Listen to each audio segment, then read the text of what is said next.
Christians make it evidently clear that what they have is not faithfulness, but indoctrination. Let me explain. The idea that Yahweh had a wife, Asherah, dates back to ancient Canaanite religion. Inscriptions from the 8th century BCE found in Israel mention Yahweh and his Asherah, implying that there is a divine partnership. Over time, Yahweh absorbed the roles of the Canaanite supreme deity El, evolving out of this pantheon, this divine assembly, which was also called sons of God, to eventually become the sole God. But through that transition, he took on the roles, the qualities of other gods, not just El, but also Baal.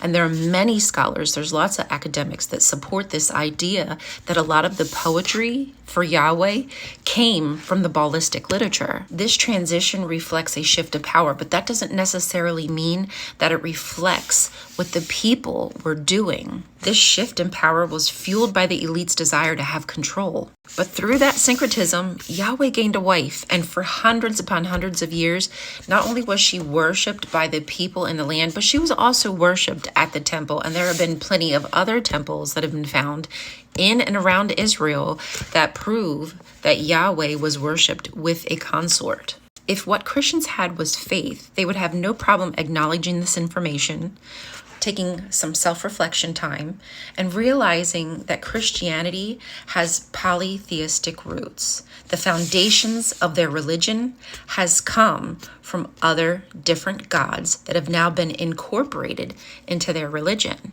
But indoctrination will not allow them to see that.